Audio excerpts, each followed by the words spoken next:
yourself in, but they are ruthless, hungry and in power again.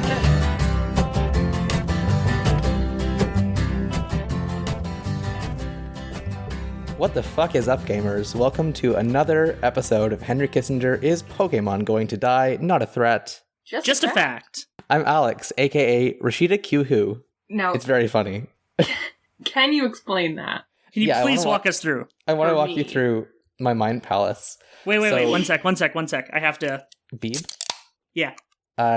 So We're Sarah here in the posted... foyer of your mind palace. Here we are at the foyer. Let's turn to our left and see where Sarah posted today a screenshot of Twitter that said that a trending topic was "but Hunter Biden," but with one T. But Oh. trending with Rashida, Q Who, Rashida Tlaib.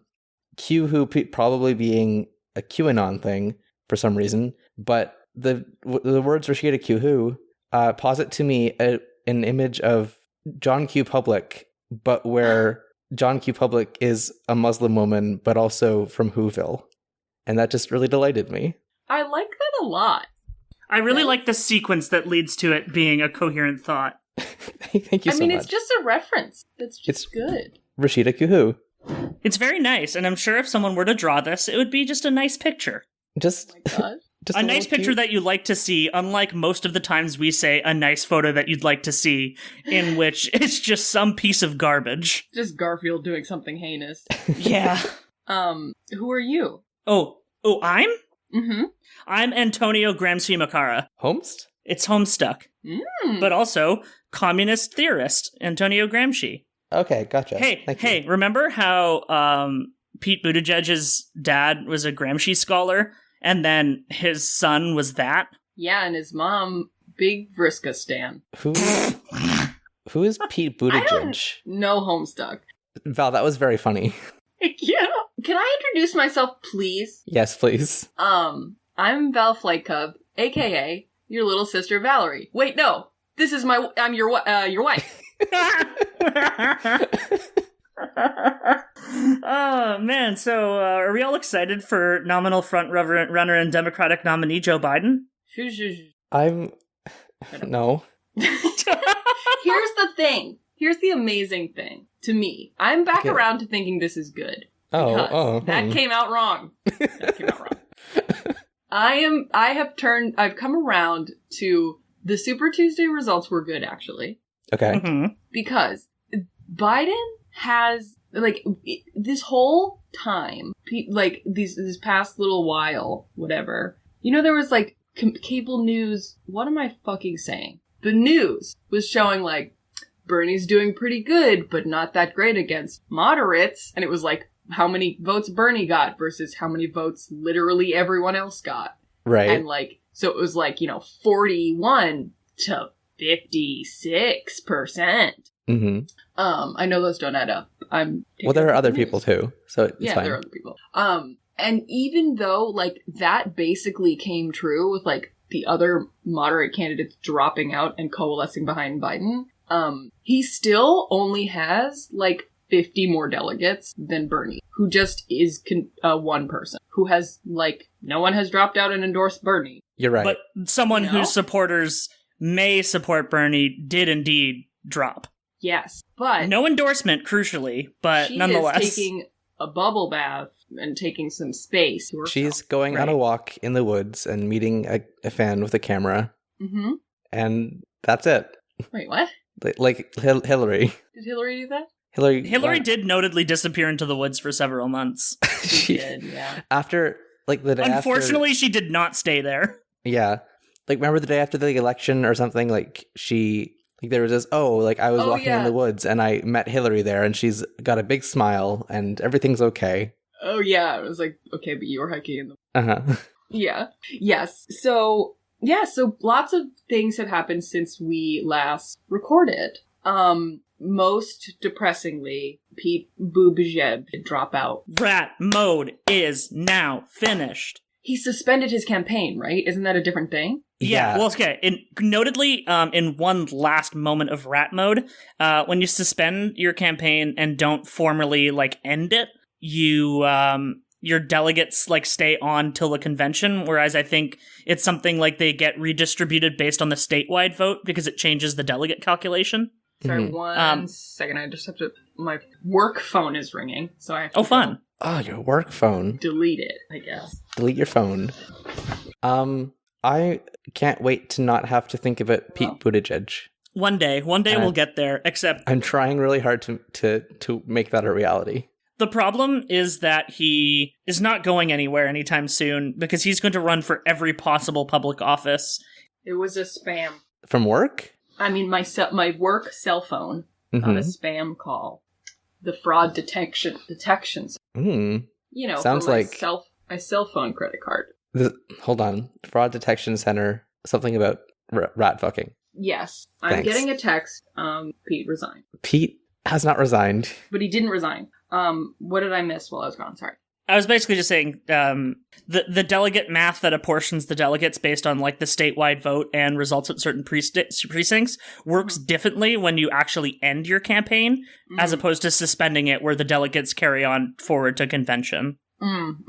So like, just in case. Yeah, like Bernie would have gotten more delegates if he actually dropped. Wouldn't have gotten any delegates from Klobuchar though. Klobuchar, yeah, The Klobumentum has ended, unfortunately. the office supplies throwing vote has to go somewhere else. Last episode, I said that the only thing that was gonna, the only things that would happen were either Pete would get the nom, he would, try again next time or whatever, or be publicly tackled by me. Wait, sorry, before you finish that thought, Pete did get the nom when he ate the cheese. Yeah? Because he's a rat. He's a rat. That's my rat nibbling sound. I don't know if you guys can tell. I feel like rats need, like, a public Rehabilitation. rehabilitation campaign. Like, we need to reclaim rats from the bastard Pete Buttigieg and re-recognize them as noble rodents who have cute little faces and little nosies. They're And so little tiny paws. And They're- their tails aren't weird. Their tails They're are cute. normal. They're worm. The tails are worm. That's just a fact. Worm is the best way to say that, but I mean, I think they are. okay. I'm just saying, is it a coincidence that I said that I would tackle Pete if he didn't drop out and then he did? No. I don't think so. Well, he I didn't do drop think out. that Pete is afraid of you, much like Yeah. he's very afraid of Amy Klobuchar. Oh my god. Just like an active fear. He apparently suspended his campaign mid-flight? Like He on an airplane? He was just like looking over the clouds and he like got this moment of perspective and he was like, am I doing the right thing? Right? The moment of perspective was definitely just getting a call from Obama. Oh my god. 'Cause- Who still will not endorse anyone. Yeah, no, he's not going to endorse until he's sure that they're the winner. Because He's not going to endorse Biden until he absolutely has to. Right. Yeah. And because he has just like any like political adventurousness that Obama might have once had in 2008 is long gone now. It's dead. Now it's all just fucking status quo maintaining shit like the And rest also, of the Dems. like he knows, and like I don't even want to joke about this, but Biden is literally like deteriorating mentally at an alarming rate and Right. should not be running and should be like spending the time he has left with a lucid his state of family. mind with his family. Yeah, And like Yeah. it's not even Even- funny at this point. Like it's terrifying. I just but- remember seeing a bunch of clips of him from like 4 years ago where Yeah. like his points still sucked, but they he's were at making least them made cogently. coherently. Yeah. And maybe Like- maybe it's the increased pressure of the national stage. He has less conviction now or something. Like, even if it's not literally his mental health, he's not a strong candidate. No, yeah, he clearly can't handle it, and I don't see him gaining the enthusiasm of people who are checked out of the political process, which is something that is absolutely necessary in the upcoming election, because it's one of the things that Trump won on, Yeah. is getting people who, I mean, like, not to hand it to any Trump voter, but People that didn't previously vote. yeah, because it's basically like or that weren't excited. When there's nobody offering anything to you, and then suddenly one of the parties is offering something to you, and that thing is, racism, xenophobia as an answer to your problems, they're still the only ones offering an answer. Mhm. The Democrats were basically just saying everything is fine, and they're trying to do it again, and it's going to stick even less this time, The Democrats because we've seen the world demonstrably get worse. We're not. But the economy is okay, so it's going to be hard to unsettle him because people only care about when the stonks. I would just love if people stopped pretending economics is a real science. It's not. The economy is not doing great. Because of like the coronavirus. But I also just like Democrats are not acting like we're up against a fucking incumbent. Like it's that's already inherently harder. President. Yeah. Like you need something that's gonna get people like excited and like, okay, the time is now to do this. Like the last one-term president was George Bush Sr. So like I'm fairly certain. Does that not make it fall squarely before either of you were born? Yeah. 92? Yeah. Yeah. I mean, I was born in 92. Right. So like you would have been there for Clinton's inauguration. Coincidence? I think not.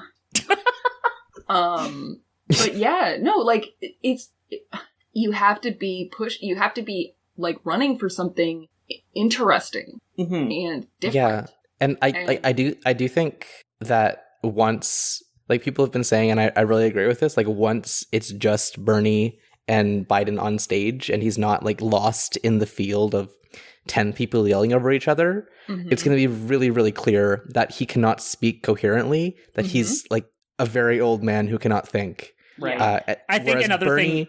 Bernie is a very old man who can... Did you see that water bottle catch? Yes! He has the reflexes of like a velociraptor. He has lightning reflexes. To be fair, he also knocked the bottle over, but he did immediately pick it back up, which was very cool. I'm really not looking forward to the next debate because, like, I'm really feeling that it's going to be nothing but softball questions for Joe Biden and nothing but hardball for Bernie Sanders. It's infuriating. Like, it's bad every time. Before the 10th. Right. Yeah, The thing is, I mean, I was annoyed by the number of debates, and then suddenly there's none through, like, the heaviest part of primary season. Wow, what a weird...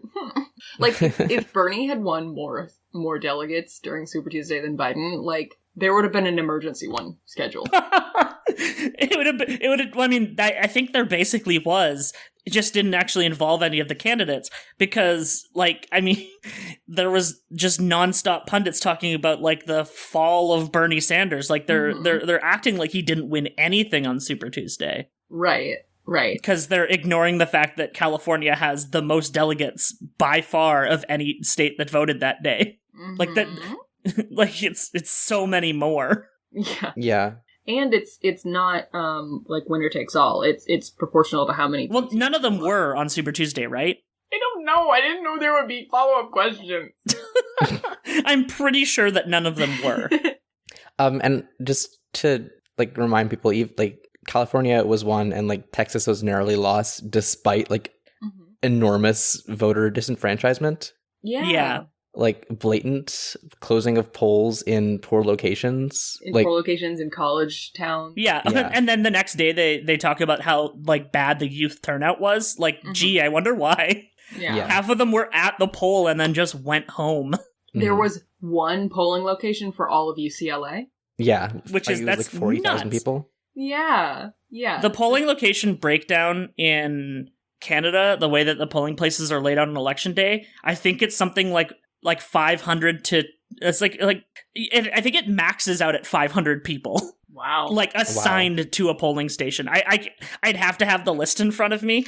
Which I can't have because they aren't allowed to leave the polling station. But like my voting list was something that I could physically flip through to find a name. And I was also able to flip through like a different ledger that showed what addresses corresponded to what polling places for like our entire riding. Which is like a pretty large area geographically. And the fact that this isn't something, I mean, the thing that always blows my mind about American elections is the fact that like different governing bodies run different parts of it. Like, that's technically true here, but a lot of the infrastructure is shared between provincial and federal elections because a lot of the riding boundaries are the same. But I guess things can just be drawn out completely differently in the states. Like, you could have different boundaries laid out for your precinct, for your local and your state and your federal, which is very confusing. It seems like it's directly tied to capital because, like, you have the different democratic state agencies, like, subcontracting apps. Like for a profit. Mm-hmm. Yeah. The fact that anyone is putting any technology anywhere close to a voting booth is insane. It is absolutely buck wild. Anyone who's ever either worked an election or worked with any kind of technology can tell you it's a bad idea. And yet it keeps happening because, like, fucking Democratic establishment fail sons need somewhere to put their startup money. Mm-hmm. Mm-hmm. Like, that's basically it. It's just like, it's just money laundering for them. Pretty much, yeah. It's money and influence laundering because then they have like another startup to put on their resume. Like, startup culture being intertwined with the American governmental system is like, that's what the Democrats are. The Democrats are just startup culture as a government. It's a horrible pairing. It's just really bad. You don't want those two things together. Mm-hmm. Everything I did when I worked in election was on paper, and it was amazing. Yes. I only had to turn away one person the whole night, and it's because they were at the wrong polling station. And I told them what their correct polling station was, and then they went on their merry way.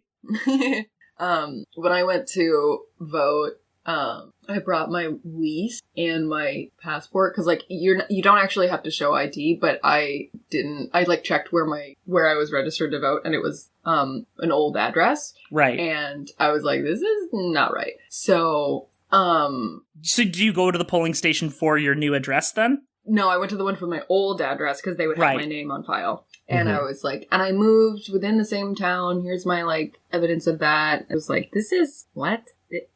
No, this is not help. What? But she was like, here's how you can change your registration. And I'll just use the ballot. The way that would have worked for us would be basically you bring your new address information and you come in as a fresh voter, or you just vote at the old one with ID showing, like, your proper name. Like, you have the minimum ID requirements to vote at the old location. Mm-hmm. But yeah, the change of address, I'm just like, it's basically just like, do this elsewhere. Don't worry about it. Yeah. The funny thing that happened when I went to vote was, they, like, handed me the little ballot thingy, and there was this, like, little ballot thing. The ballot. Anyway. There was these little booths, you know, like little divider booths. Mm-hmm. But there was, like, a row of them right next to the table, and then another row, like, behind it. And I, like, started walking towards the back one, and they were like, honey, where are you going? And I just went, I don't know. Yeah, how are you supposed to know? And they're supposed to tell you. They were like, go right there. And it was like, I was supposed to go to the divider thing that was, like, right next to the table, because I didn't realize, like, the other ones went to the other tables that, like, other people were voting at. Mm-hmm. Right, yeah. Sometimes Sometimes a polling location will have, like, multiple ballot boxes that are laid out based on, like, address or however you're subdivided. Yeah. Like, the polling station I worked at had two. And then I had to direct them to the correct table and thus the correct voting booth. Right. And then there's the one at the back where it's the funny Homer Simpson votes for the wrong one and then gets sucked into the machine by, like, an alien or something. Yeah. What? There's Real a lot Simpsons of heads different know. Simpsons election joke. Don't worry. So we haven't even talked about everyone who dropped out. Let's Bloomberg, get a list bye, going. bitch. Wait, okay, I want to have a challenge. Let's say one positive thing about each dropout. Okay. No. Okay, never mind. Oh. No, let's try. I don't have anything. They all suck. Well, let's say Actually, you know what, Warren? Warren doesn't suck that bad. yes. It's just Yeah. yet. I've been progressively more and more frustrated with the way she's been running her campaign, and it's clear that she was in over her head by the end of it, possibly because she absorbed way too many people from Kamala Harris and Hillary Clinton's old campaigns. That's the thing to me is I want to believe she had good intentions and just her staff was so, like, lost in the sauce. There's nonetheless a Yeah. person at the head of that staff. Yeah. So there's only so much you could put on them, right? And also, I have no reason to believe she has good intentions, honestly, as a person because of her history. Yeah, it's frustrating to know, like, because, like, I was so proud to have her as my senator for a really long time. And, like, I honestly, I do think she, like, got into politics because she really cares about, like, financial regulation and Right. That kind of stuff. Her campaign was so bafflingly, like, not about the issues pretty quickly. Who the fuck pivots to the center in the primary? In the primary! Like, you pivot to the center maybe in the general, you pivot to the center after you're elected. You don't fucking pivot to the center in the primary. And the media was doing so much trashing of Bernie already, she did not need to join in. Like, Exactly, no one was that's- watching that being like, yes! Like Like, just that talk was- about yourself. It's a primary. Yeah. Like, that's the thing that lost me, was her just, like, relentless going after Bernie, when if she wanted to be believed, she should have, like, supported him and said, yes, like, Senator Sanders, like, is correct on these things, and here's how I would do it, and I think I'm a better candidate Right. for it. Right. Yeah, I don't want to, like, relitigate the what Bernie said thing. Yeah. But, like, it just seems very obvious to be either out of context or just being played in complete bad faith. And it just seemed like such a dumbass move. The thing is, she made a statement, right, afterwards being like, okay, I don't want to talk about this anymore. Yes, he did say that, but we're like friends, it's fine. But then she didn't actually follow her own Right, she kept advice. fucking bringing it up. She kept it, and even if you don't want to talk about, like, if she just wanted to be like, he's a sexist, but whatever, like, we're both progressives, like, she could have then just not talked about him and just talked about her own progressive values and what she was gonna do as president, and not tone police and just, like, constantly be talking about how divisive he was being, like, quote unquote. And I also just, like, I can't tolerate anyone waffling on Medicare for all at this point. No. Not only because, like, I have many friends who have chronic illnesses and face, like, insurmountable amounts of medical debt day to day in the United States, but also because I know Canadians who suffer from medical debts related to dental care, mental health, and pharmacare, and having the United States actually implement those things would be a rising tides for which our boat could also be lifted, because essentially people do absolutely take Canada's Medicare system for granted. Yeah. In that it's impossible to get any improvements actually done to it. Like, it's been a steady funding decline since the Chrétien government in the mid-90s, when transfer payments from the federal government to the provincial government were cut, and the provincial government, being the one that actually administers health services, has been, operating on dwindling budgets, and then austerity governments have come into each and every provincial jurisdiction to further enforce austerity as... Instead of Shout out Alberta Advantage. Shout out the Alberta Advantage on that one, because that is basically what's happening in Alberta right now. It's what's happening in Ontario right now. That's also the same for our public education model, one which was formerly, like, the Ontario's public education model was, like, the envy of many parts of the world, and it has been steadily eroded over the course of 20 years by chronic underfunding and just, like, vicious austerity cuts done for political reasons. And, like, this is something that we're so intimately familiar with, and it's seeing somewhere where you're already starting from a lower position and are backing down from it. I can't abide that. And that's why, like, Elizabeth Warren's position changing to, like, a Medicare for all, but it's being subsidized by, like, it's being paid into, like, as an employee head tax, like, putting it as a fucking regressive tax instead of a progressive taxation system. Like, that's bullshit. You can't have that. You can't have a head tax. You can't have any tax that's going to be levied equally for each person, because that's not something that takes into account that people who are suffering from large amounts of medical debt don't necessarily have the funding to pay for that kind of thing. Right. It's just disappointing. The thing that really irks me about today, that I've seen a lot of, is all the people that were big fans of Warren and kind of stuck with her throughout her campaign. I follow somebody that, like, on Monday, people were like, Warren should drop out and endorse Bernie, it would really help. And they were like, she's too busy running for president to care about what he needs. And I was just like, okay, sure. Oh yeah, whatever. people for whom the optics are more important than the policy are like, I've retweeted some very good images in support of this position. That like people who care too much about the optics of this or the Bernie bros and fail to see like the forest for the trees here. It's like, we need these things. We cannot compromise on these things. If you're willing to compromise on these things and vote for Joe fucking Biden because some weirdo leftist with like a Wojak avatar was mean to you online, then you're not shit. Yeah, I've seen a lot of people talk about how it's disappointing to see Warren drop out because it's just evidence of how women are so underserved, and like you can be super competent and say all the right things, but if you're a woman, like it just won't work for you. And I literally I was watching, I read somebody's status that said something like that, like seeing two women get sidelined because of because of sexism was the takeaway. Despite being great candidates, was really disheartening. And I was like, I didn't realize they were talking about Amy Klobuchar.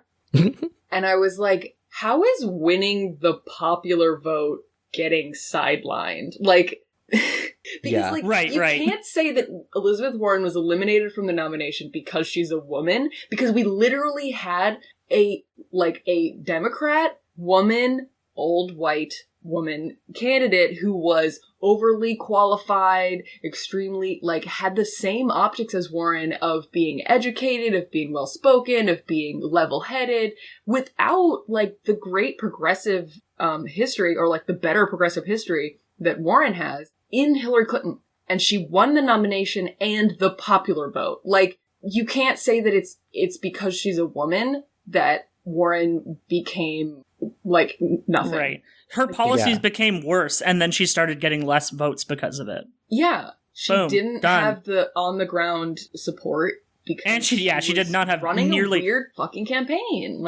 Bernie Sanders made so much money after Super Tuesday. Yeah. He got an ass load of donors because people aren't laying down and just taking it. I saw there was a lot of doom posting on the day, but people are reorganizing and re-energizing, and it's really good to see. And I really hope that unlike the Obama campaign, which completely just dismantled its grassroots organization the second he became president, I'm hoping that the larger separation of these organizations from each other, and the fact that it's a lot of different organizations paired together, and then also just hindsight, the hindsight of the Obama presidency. Well, have you seen that these apparatuses would just keep going after Bernie's elected, and if Bernie wins or loses. Do you know the image of the side by side of farm grass versus prairie grass, the cross sections? No, maybe not. Maybe that's a really niche ecological Tumblr.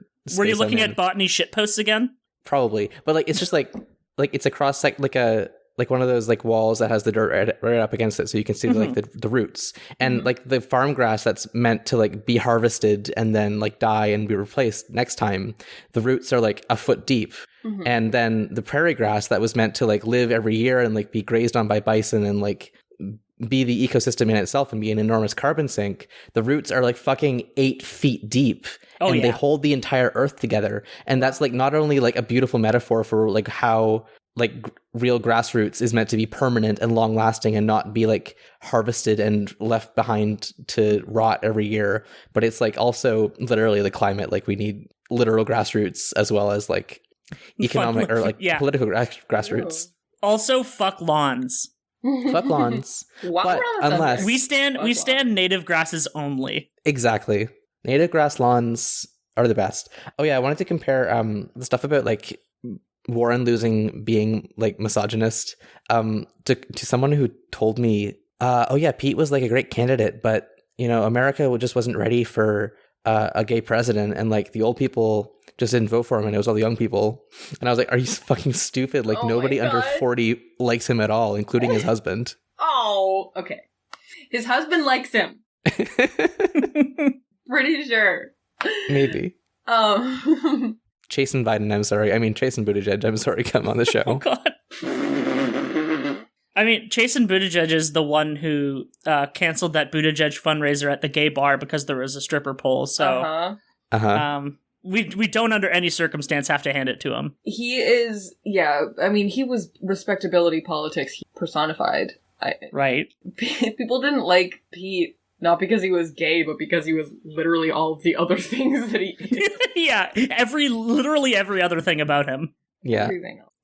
So yeah, Pete's gone, Klobuchar's gone, Bloomberg is gone. And it was really nice listening to the Worst Year Ever episode about Bloomberg after already knowing he dropped out. It was just really nice to be like, just them making jokes about the fact that he's definitely just going to drop out within the next week, and then him doing just that. Because, and also him buying ads on the show that we didn't have to hear in Canada. Yeah, no, I was so glad I didn't actually have to hear the ads. Oh my God, I got an ad from the Bloomberg campaign the day he dropped out. And it oh my God. Did you guys watch those? Like, did they show up for you guys? No. Okay, so there's one on YouTube that's it's talking about the climate. So it's like Trump thinks that climate is fake, but Mike believes in science. Mike will get it done. But it starts with a really sad video of like a polar bear like on the ice, just like that's my bear sigh. Right. It's pretty good. Is there a bear in here? No. Oh. There's a cub, a flight cub. Oh. What? Anyway, and the caption on the front is like in impact font. You tell this polar bear that I don't remember what it was because I never read it, but it was always like, you tell this polar bear that we're not gonna, his home is gonna get melted or whatever the hell. I feel like it's worth mentioning on this podcast, because I don't know if it was before, that Bloomberg literally hired Instagram meme accounts, including the hated bastards of Fuck Jerry. But, okay, here's the thing, though. The thing about Bloomberg that I want to say that's positive is that you can't buy an election if you have no electability. I feel like he got way more votes than I was expecting. I know, but he didn't do anything. The second part of my story, though, was that I saw that and I was like, you tell this polar bear that Bloomberg dropped out, beach. Nice. Skip ad. I didn't get to skip the ad, but, yeah, That's I just like that was the phrasing of it. You tell this polar bear that blah. I was like, why don't you Michael tell yourself? Bloomberg's never eaten a steak with ketchup in his life. His life. Oh, yeah. Yeah, he won American Samoa because he was the only person sent. Who campaigned there at all. Didn't Tulsi also get some I think votes Tulsi there? got one delegate out of that. Oh, okay. Hasn't dropped out yet. Has not dropped out. Tulsi is still in, and her one delegate, Tulsi's sister. Is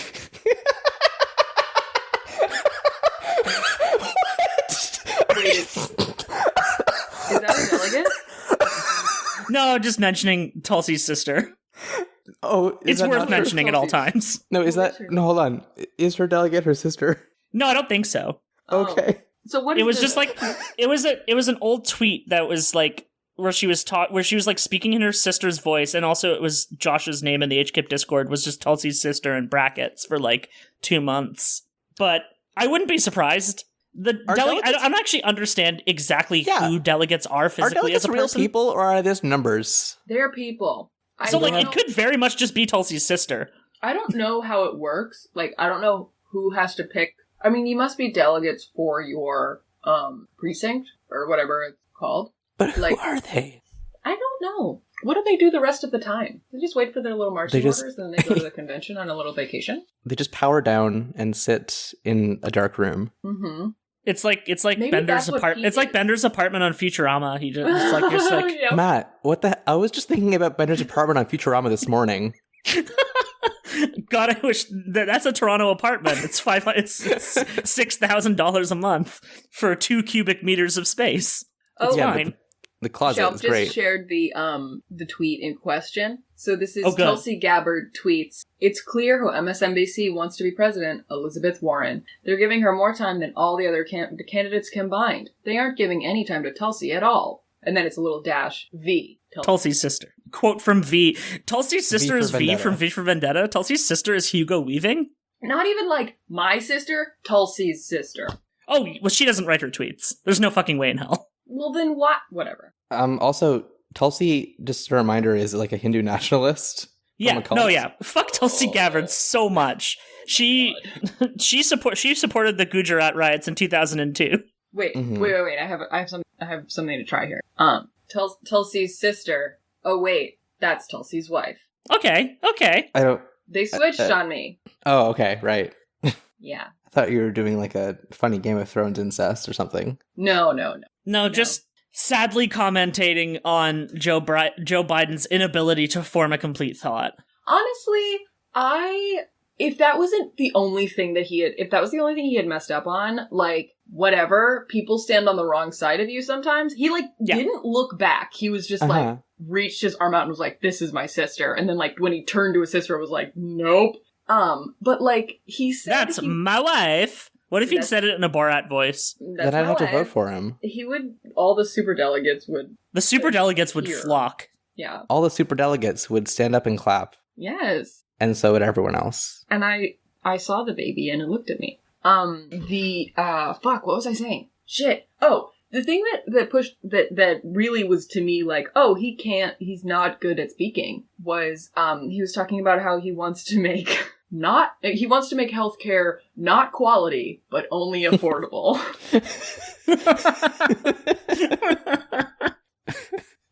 You get a used Band-Aid, but it's only $3. That just really seems like a quiet part loud kind of statement. Clearly he meant to say, not only quality, but affordable, but... Mm-hmm. But that's not what his plan is it? No, his plan... It's the thing that always just kills me about Warren to Biden as a concept is, Biden is not pushing for a single part of her platform. Say whatever you want about Elizabeth Warren's moving to the center on these kind of policies.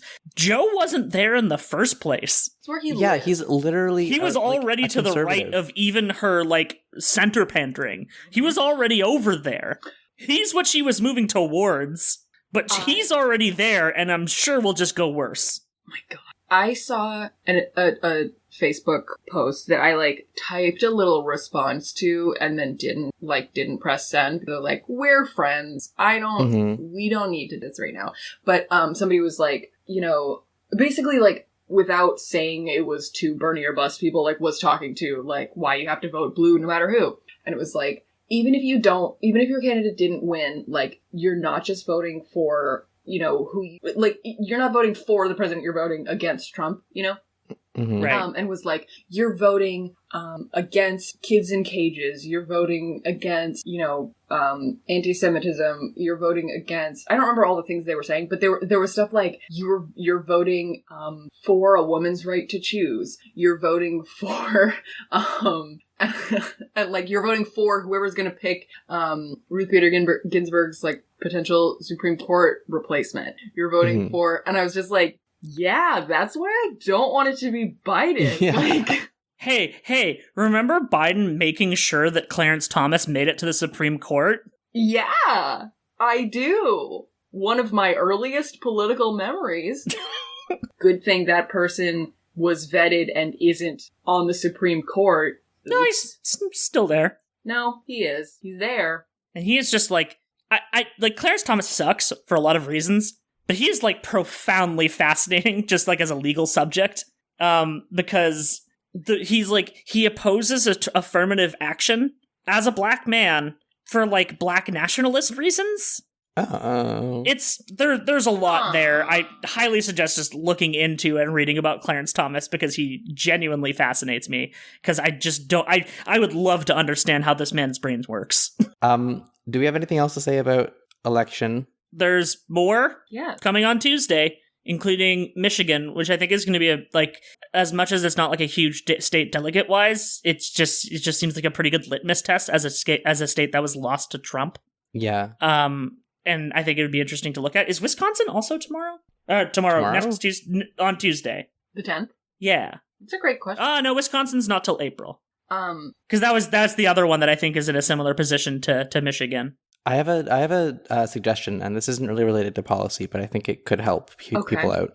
So you know how Super Tuesday is the biggest one And then the next Tuesday doesn't have a name, but it's also important. Mm-hmm. Right. What if we renamed Super Tuesday to Max Tuesday, and then this one was Hyper Tuesday, and then Super Tuesday can be a smaller Tuesday? Okay. What if we had Poke Tuesday, Great Tuesday, Ultra Tuesday, and Master Tuesday? Ultra Tuesday is November 7th. But then you get Beast Tuesday, Love Tuesday, Heavy Tuesday. That's just Mardi Gras. Heavy Tuesday is just Mardi Gras. And if Valentine's Day it falls on a Tuesday that year, that's Love Tuesday. That's Love Tuesday. April 20th, that's Grass Tuesday. Nice. I don't Good. know what the things you guys are talking about. They were Pokeballs. Pokeballs. Oh, okay. Grass lures are a thing in the Pokemon Go game, so That is true. Safari Tuesday. Safari Tuesday. Okay, here's the thing that I... Quick Tuesday. God, I wish that the primaries were just one single Quick Tuesday. Yeah! What the heck, goo? Okay, sorry. No. So there's a lot of talk of a contested convention, aka brokered convention, where the DNC can't just do one vote where all the delegates say, this is who I want to be the president. And so they have to do multiple, and they have to do horse trading, which is where you trade horse. I looked up this on Wikipedia, and I skimmed it, and then I clicked some other articles. So anyway, so horse trading actually is like boat trading, is what they mean when they say that. But Okay. so we know that the broker convention is probably going to come because they're, we're lining up to potentially not have either candidate. Any of the three candidates left have the majority of delegates, which you need the majority of prerogative. Right. What should they do instead of horse trading to have this brokered convention go through? Now, as a Bernie supporter, I say arm wrestle because I know our boy would come out on top on that. Now, hold on. Tulsi might be really strong, but how I would bet that work? You'd have to do I bet basketball, like a like yes. what a layoff, one-on-one. They're or doing what's it called? horse. A horse. Fuck! Yeah, instead of horse trading, they just do horse. They Horse. just play horse. Oh my god. Or they play horse, but it's them playing to see who can go through the fastest in a level of Tony Hawk's Pro Skater 1 on the PlayStation 1. But then Sarah would be president. Which Yeah, she that's should. true. Sarah would be the president, but she also should be. We're ready for our first Taigi president. DNC, the ball's in your court, and Yeah. it's time to play horse. The basketball Is in Hand your me the basketball rock. team. in your court. Is it? No. Why did I think that the C in DNC stood for court? It doesn't. It's convention. It's convention. So basketball. Basketball. Basketball. Basketball was invented in Canada. In Canada. Other news And related to Canada. is a fake country. Wait, what? Yeah. Canada's fake. It's not real. No, I thought basketball was invented in Springfield. Massachusetts or Simpsons? I don't know. Peach baskets. You guys never read this story about peach baskets? You don't think we have peaches here? No, it was invented by a Canadian, but nonetheless. Basketball origin. Canadians like to claim things that they're only marginally involved in. I started to Google basketball origin, and Google suggested basketball or nothing. That's my political position. That's You either Bernie or ball- bust. You either ball or you die. Basketball was invented by James Naismith in Springfield, Massachusetts. Thank you. And James Naismith is Canadian, and that's how Canadian ownership works. That's how Canadian ownership physical works. education instructor. Fuck. But so the funny thing is, it works both ways, where if Yes. a Canadian does it somewhere else, it's ours. But also, if a non-Canadian does it here, it's also ours. So, like, Yeah. Alexander Graham Bell is Scottish, but but phones are us because he did it here. But basketball is also ours because James Nesbitt is Canadian. It's The funny how reason that this works. Canadian the reason this Canadian persecution complex exists is because Canada is fake, and they're trying as many things as they can to enforce the fact that they're trying to enforce Canada being a country on everyone else. But you Speaking don't of have them to be enforcing American. Canada being a country, some updates. Yeah. So, sorry. Do you have a joke, Val? No, I was just reading. Basketball was invented in Springfield, Massachusetts. That makes it Massachusetts. We're not disagreeing with you. However, to serve another point. We're just telling you how the rules work. Sorry. Continue. We'll Ain't cut no all rules. of this out, please. It was a great segue to the thing we're gonna talk about now. Ain't no rules say a Canadian can't invent basketball. So yeah, Canada if you have been following it at all, and I hope that it has actually been percolating the international news because it's kind of an enormous deal. This started a long time ago. This started in the 90s with the Wet'suwet'en and hold on, how do you pronounce that? So this basically, I mean, besides going back all the way to like the initial contact and like all the genocide that has been happening for hundreds of years on this continent. And the treaties and the Indian Act and etc. What this started with is in 1997 the Wet'suwet'en and Gitxsan nations in northern British Columbia took their claim that they had unceded and uncontested like right and title to their territory to the Supreme Court, and they won. And that was called the Delgamuukw decision. But the court said, well, what this actually means is going to have to be the subject of another trial, which we're going to do later. 23 years later, that other trial hasn't happened. Oh. And so it is Canadian, it is Supreme Court law that they have jurisdiction over their territory.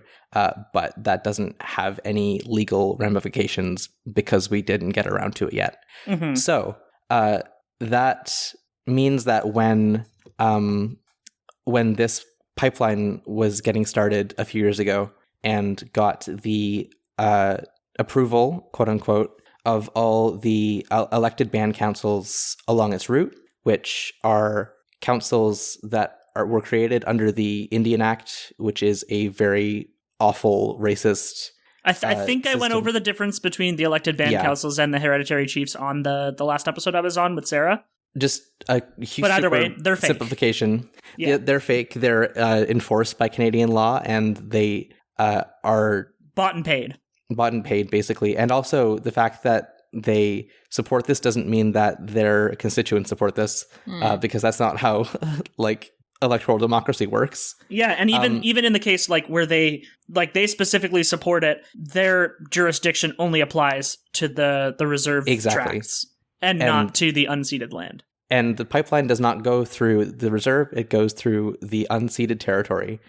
So the people who were defending their land and are defending their land have every right to do so. And also the pipeline was not in compliance with environmental regulation, and it was started before getting permits. And yeah, that sure was a nice story that just kind of slunk in and out of the headlines over the course of a single day. Yeah. Meanwhile, the literal national police force was enforcing their right to build on a thing that they had not even completed permits for. On land which the police force has no jurisdiction over by Supreme Court decision. And the RCMP pension fund is fucking invested in the pipeline. Jesus. One thing that's, to be fair about this, is that fucking everyone's pensions are invested in oil and gas companies. That is just an unfortunate reality of Canadian pensions. I'm not handing it to them. Right, but that is almost everyone's pensions.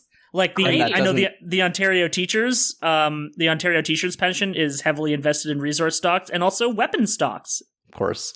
It's great. Even better because the economy.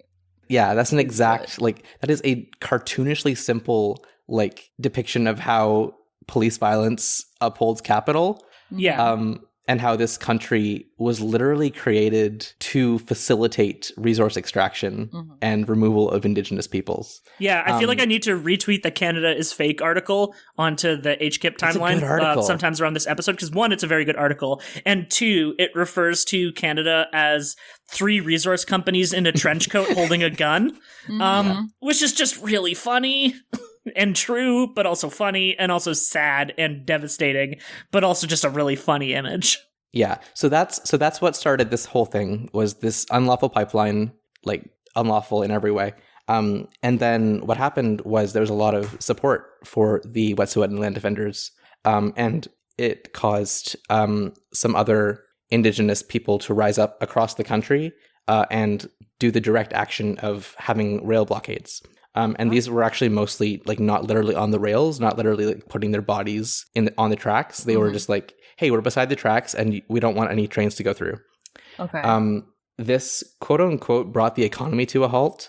It kind of didn't, because it turns out that they were able to run a lot of trains on like the auxiliary rails, which were mostly abandoned for a long time because the consolidation of rails under like 3 companies has made the rail pathways very like one track. But they were able to like get some trains through. There was a bunch of like fear mongering about like groceries not being able to get to places, which isn't true because those are transported by truck. Yep. And there was also the fact that this happened when the coronavirus was starting to hit and production in China was shut down. So all the economic downturn that has been blamed on this is mostly because there's no imports coming in. Yeah. And yeah, coronavirus is a whole thing that we could talk about for ages in just terms of like the epidemiology research and the fact that like the US is just so singularly unprepared for a national health crisis for so many different reasons. Yeah. Misinformation spreading, general xenophobia, extremely bad medical services, the fact that people can't afford to skip their job when they're sick, the fact that so many service sector economies in particular are like this and they involve like hundreds of people in enclosed spaces. The fact that it's an election year. The fact that it's an election year. So the administration doesn't want to. But yeah, no, the biggest one that came up a lot in regards to like one particular shipment that was being stopped was the fact that we couldn't get chlorine to cities to clean their water supplies. Mm-hmm. That seems like a real interesting thing to bring up when there are like dozens of reserves that are still on boil water advisories that some of them have been on for 25 years. Yeah. Isn't that just a real funny specific thing to bring up in that case? Like they should blockade harder and then also steal those trains like an old-timey robber baron. And that reminds me like the symbolic nature of the blockades. People might not know this. The reason that these blockades have been happening to rail lines is because this pipeline being put through without consent and without like consultation is literally the exact like an echo and a continuation of the same project of expansion and resource extraction that had Canada and like British North America before it, putting through railroads without consent through indigenous territory, also with slave labor and with like and some of that slave labor being indigenous, and them saying like, oh, you're so ungrateful to not take these railroad building jobs that we're giving you and support this railroad that's going to bring so much for you. And that's exactly what they're saying. Same rhetoric they're pulling with the pipeline now. There's been a lot of widespread support. There's also been a lot of widespread, just like the most like blatant, disgusting racism I've ever seen, and maybe just because it hits really close to home. The number of people, like there's people saying like, oh, they don't have jobs, oh, like they're mooching off of us, oh, blah blah blah, and then there's people saying I want to run them over and like I want to kill those like subhuman things. There was like fucking bumper stickers of like a train hitting processors that like was selling like gangbusters by weird Albertans and their trucks. Yeah, and there was a fucking law put through in Alberta to criminalize rail protesters that was voted on by 8 members of Alberta's NDP. So just if anyone was considering thinking the Alberta NDP is any good, they're not. Neither is the just like the BC NDP fucking sucks ass on this entire project. Like the BC NDP is our nominally progressive party, which I don't even want to call it that anymore. This is them, like they're the ones putting through this pipeline. It's very mask off. Yeah. The whole thing. So I don't want to get into any more details really, because I want to say there's been a lot of support behind this, and it's really been a watershed moment, I think. And I hope that more settlers are going to come on board with realizing how this just exemplifies exactly what Canada really is. And like, this is a mask off moment. And I'm hoping that people will see what's under the mask and decide to fight it, because there's no going back from this. I think there's this is kind of, I mean, hopefully I don't think there's any going back from this, because it's either they recognize the sovereignty of Indigenous title and this can happen more elsewhere, or they explicitly disavow the result of their highest court. Right. Like that is the Canadian government's choice on this. Yeah. And Justin I think Trudeau. I think the answer is obvious, but we'll Right. see. We'll see how Justin Trudeau feels. Justin Trudeau is a garbage man. He Absolute shit boy. was in Africa campaigning for Canada's spot on the UN Security Council for most of this. Like the whole, he was there for like 3 weeks, and oh god, didn't He still hasn't met with the hereditary chiefs. Canada shouldn't have a security council seat. The Security Council also shouldn't exist. Look, Yeah, that's my tea on the UN. Neither here nor there, but yes. Decolonization now. Decolonization now. Not a joke, just a threat. Yeah, not a joke, just a threat. I'm good with that. Yeah, that's my piece. Our we had a links document before. It was a Google document that we've been using since episode 1, and the cloud ate it. And so I don't know if we have any other shout outs this week because the doc's gone, and that's the only thing I deal with. Well, he was out of mana, so he had to eat the doc because he's Cloud from Cloud Strife. Nice, like from Finals Fantasy. Yeah. Cloud from Super Smash Brothers. So yeah, basically. I'm good to move towards Lightbringers at this point then. Wait, Yeah. I have a shout out. You got one. Yeah, sorry. Oh, Hell yes. I was Googling it. It was taking me a while, and it's I was trying to find Rowan Farrow, but Oh, that's not the person I was thinking of. I'm thinking of Ronan Farrow. Anyway. Yeah. okay.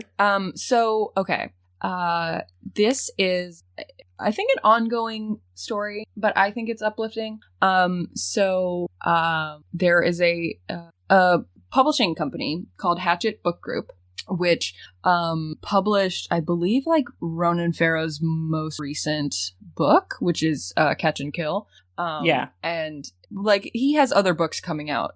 But they also recently Published Woody Allen's biography. published Woody Allen's memoir. His memoirs, or right. I don't know if they published it or if they just took it on. I think they just took it on. Yeah, but they said that they're going to publish Woody Allen's memoir, which has no fact checking. No one talked to Dylan Farrow about this book. No one talked to Ronan Farrow about this book, despite the two being very outspoken, obviously, about what happened to Dylan. Just no, like, not any fact checking really, and just Woody Allen being, of course, like Ronan Farrow's father. He has completely disavowed. So there was a walkout Fuck yeah. part of this group because they do not support it, and they're I hadn't heard the second part of that story yet, so I'm very glad to hear that something good happened. yeah. Mhm. Yeah, and there's, of course, I follow Ronan Farrow on Twitter, so I'm seeing all of his retweets about it. There are a lot of people that are tweeting and saying, as a Hatchet employee, I walked out today in solidarity. Little Brown walkout. A lot of people are supportive of the walkout and the protests. I believe Ronan Farrow has already dropped them. His book is not going to Yeah. be with them. Yeah, good for him. Oh, speaking of shout-outs, shout out to John Oliver for saying Henry Kissinger is gonna die. Oh Not a yeah, shout, just I a haven't watched that fact. episode yet, so I'm very excited to watch it. Just for that. John Oliver, come on HKIP so I can call you a dumb liberal, but also say I'm a big fan. Well, all you have to do is call him like a dumb toucan, and he'll like agree and squawk. He'll be like the sad Wojak face going, yeah. Just that, but with glasses on it and his haircut. I might make this later. I have to say, like, I mean, watching his show is like junk food, but his writing, I think, because in the past year he took on Daniel O'Brien from Cracked, and I think I like get hints of Daniel O'Brien's like writing through it sometimes, and I'm like, oh yeah, I like that guy. Yeah, no, it's good that he has some good writers on his show, and it's definitely like his show sometimes will feel like the problems are bad, but the causes are very good. Mhm. But I think it still like serves a purpose in its own liberal way. Yeah. In that it's a thing on HBO that a lot of people watch. Yeah, I mean, it's, And is still shining light on a lot of systemic injustices that are not spoken about otherwise. right. Exactly. I do wish he could do it a lot better. I ended up like dropping it halfway through last season because like I just like was just suddenly just wasn't able to stand him. I only picked it back up when the new season started. Oh, fair. And yeah, like it's been good so far this year. He's very like, given that his first episode was about the Indian election, he's been pretty reliably good about updates on how much Modi fucking sucks. Yeah, I wanted which to I bring could that up always earlier like to when see. we were talking about Tulsi. I mean, we don't have to get into world news and everything, but like, We are not equipped really, for that. Yeah, just really scary shit in India right now. Yeah. I think John Oliver, getting people to start being critically about the way our political economy is set up, in the same way that like I feel about the way that with Warren would talk about crony capitalism. Mhm. Yeah. I would be like, okay, you don't need to qualify it, but sure. So yeah, exactly. It's Well, we're just saying that John capitalism. Oliver's a gateway drug. Yeah, exactly. He's a gateway to Hassan Minaj, and then Hassan Minaj is a gateway to us, and then we're a gateway to Red Scare. Oh, God. Oh, no. No, too far. It's the slippery slope argument. It's real. Hey, remember how the fucking CBC published an article about the American election that, like, frequently talked about Chapo Trap House as if they're a thing that actually matters to the Democratic electorate? Lol. It called the dirtbag left like the answer to Trump's deplorables. Yeah, Like, it was a okay. real dog shit article. It's nothing. One of these I'm sorry for days, saying Red Scare. one of these days, my godfather is going to actually like respond to me in some way at all the angry tweets I send him because he's the managing editor of news at CBC. Mhm. Or maybe one day I'll actually send him a text message or a phone call. But that seems like a bit much. Well, Who knows? If he's the Godfather, he's gonna send you the head of a horse, but it'll be a basketball horse. Yes, he is. He's gonna send you an H, just like Dr. Phil. That one gif that people always post on Tumblr is the guy who's playing on the drums and then an H swirls into the screen. It's a really good gif that I must find now. Well, your Godfather's gonna send it to you, so don't worry about it. Oh, good. I'm good there. I wonder what kind of list I get put on for just Googling Tumblr H GIF. It's just the list of people whose brains are broken. That's Rashida Q, who's boyfriend. Tumblr H gift. Oh my god. I did find it. I saw Okay.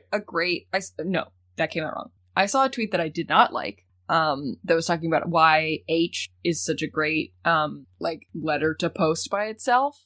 Mhm. Yeah. And it was like all these words about how the letter H is just like funny, it's not connected to anything, it's truly random, blah blah blah. And I was just like, Mhm. just say you are on Tumblr and go. Yeah. Like, Where people would post like 2,000 point font H that like overlaps the three posts above it. yeah. I'm smiling and laughing thinking about that. It was It's good. It was a very good post. Who was it that posted just the word leg? That was, oh wait, no. Was that Ryan?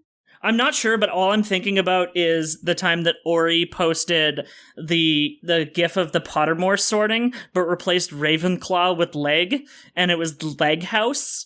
And that post became extremely popular, and I love to bring it up to Ori because it makes them suffer.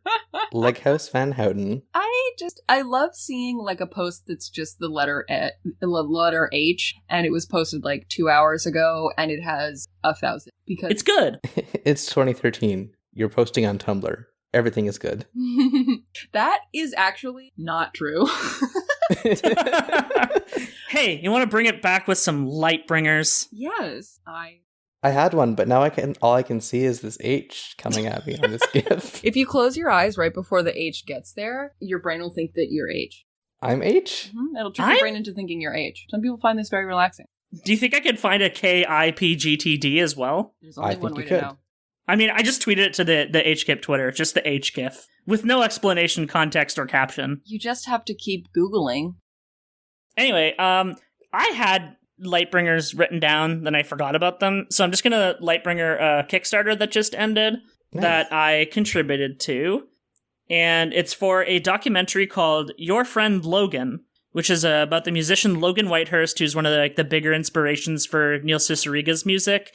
Like, just kind of this mostly undergroundish kind of musician. Like, his most radio play was on, like, the Dr. Demento show. So that's the kind of stuff you're dealing with. Like, really, really goofy stuff, like, good for kids kind of stuff. A couple of, like, darker, deathy related songs. But, like, generally, like, pretty silly stuff. I have a friend who managed to release one of the albums on vinyl, which was really cool, and I did purchase that as well, which was also a Kickstarter. But now this documentary, which is done by Connor Nyberg, who actually did a show on Noisepace about Logan Whitehurst called Talk in the Microphone. So if you want to know more about Logan Whitehurst, the musician, you can listen to that podcast, which goes through all 6 of his albums. And so the project is Your Friend Logan, the 4-track mind of Logan Whitehurst, and is talking to all the people who are in like other bands with him, like a couple of bands in the Petaluma, California area that he was part of, like Littleton Frog, and also the Velvet Teen, which are like a pretty like kind of popular like pop punky sort of band in like the early 2000s that he was in. And I'm very excited that this documentary is happening. And I am going to spin that Logan vinyl in celebration. Neat. Do you have one, Val? My Lightbringer, to the surprise of many, is the television show. It's a television show called Elementary. Elementary? You're doing Elementary again? It's about a young man named Sherlock Holmes and his friend and partner, Joan Watson. This week, Val, for my Lightbringer, I'm bringing Elementary. Val Flight Club, you've brought Elementary for the last 3 Lightbringers. Listen, I just think they're allowed. They're neat. I am going to stop talking about Elementary when I'm cold and dead in the ground.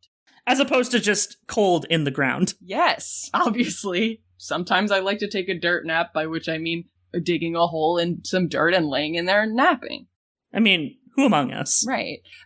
No, but seriously, like, I will stop for $8,000. I will stop. I will stop talking about Elementary when I get like 100 messages from people being like, "Oh my god, you talked about Elementary so much. I started watching it and I love it." Because I was watching another episode today and it's just good. It's good. You'll stop once you have completed a podcast about it. I know. Yeah. I started a rewatch and then I was like, I shouldn't, because if I'm going to rewatch it, I should do a rewatch podcast with someone about it. But then I was like, once I get back to the end again, I will. Yeah. I had a dream last night that I watched the Elementary finale and it was really bad. Where there was narration that was to the audience, basically.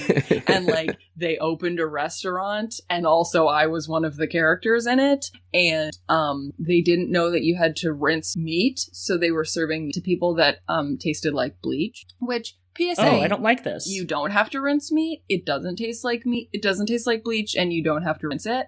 But in this, they did. And it was like, hey, right, that was the fiction. Yeah, that was the fiction. And like they didn't know you had to cook meat.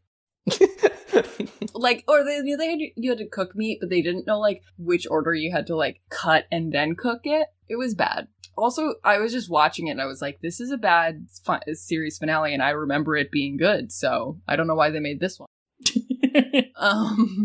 It's fucking good. So that's Lightbringer. One is saying many times. Exactly. Do I have to do this alone? Yes. I will. You're valid. You're Val. I'm Val. I'm valid. And oops, not. I'm your wife. Alex, what do you got? Full Metal Alchemist. Full Metal Alchemist. Full Metal Alchemist. It's fucking good. It's just so good. So many know the post Game of Thrones men, Brooks and Eddie, have been doing their 5 Grams of Iron podcast for, I think, like half a year now. And I had never watched Full Metal Alchemist Brotherhood before. And so I decided to start watching along at the pace of the show, which is 2 episodes every 2 weeks. You're braver than any U.S. Marine.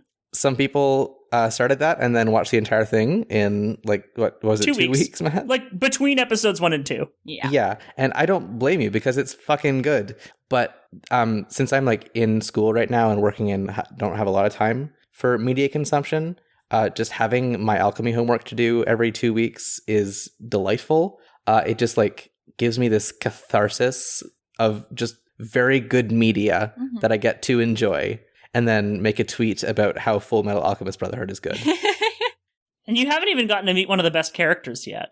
Is it the wife? No, it's the blonde lady? Oh yes, the blonde lady. That is who I'm talking about. Everyone's wife. Did you know She's everyone's wife. Did you know that if you make the same joke enough times? Yes. It's a rule of 3s. I'm learning that. It's like next episode though, so you're good. Yeah, I've heard she's good. I love this show, and I'm glad that I'm giving it room to breathe. Yeah. Well, I mean, I'm at the point now that, like, the rewatch was enough months ago that I might just start doing alchemy homework and watching, like, the double episode pairs with the new episodes coming out. So it's like, I just kind of looped back around. Also, just one of the most fun things about it was a couple weeks ago, myself and Kadar in Post Game of Thrones Discord, who's also watching along, were doing some, like, guesswork about it and just getting the most smiling, serenely like reactions for everyone. It was very fun. It's very good. Can't wait to find out that I was right about who was Humongous. Yeah, who's Humongous? Congrats to Jurgenet. Yeah. One of the most episodes of Noise Space podcast. I think they're like number 2 or 3. Oh shit! Did I miss their live taping of the finale? Because I don't think they've actually put the finale up yet. No. They're recording it right now. Oh, They just started 10 minutes ago. Oh, thank goodness. Okay. No, I am a $10 supporter of their you got to get in there. We got to end this thing live. Right now it's just Craig and Jordan in there, so we got to speed round this ending. I think so Sam Val can go listen to that. Being replaced by Craig, so it's fine. Yeah, so Jurgenet, they finally finished watching the finale of the Secret Life of the American Teenager and are literally recording the episode minutes after we're done here. Yes. So Val's got to get in there as a $10 patron, naturally. So we got to do our cleanup where it's the end of the show. We're closing out. Mm-hmm. This is something I also usually read off the episode doc, so... Oh no! Should we just do this in post? Okay, let's see if we can... No, I can do it off the dome. Are we talking about the wrap-up? Yes. Do you guys know that every time I do this, I'm doing it from memory? Nice! I suspected. So, first of all, we want to say thank you to... I've already forgotten it. You're an actor. Oh my god. The Taxpayers. We are HKIPGTD on Twitter, Tumblr, Facebook, and Reddit. We'd like to thank Bisexual Punch Party for running our subreddit. We are also on patreons.com/HKIPGTD. If you back us at $1, you get access to all of our bonus content, pre-shows, mid-shows, post-shows, and Cut for Times when we have time to cut for time to do the Cut for Time.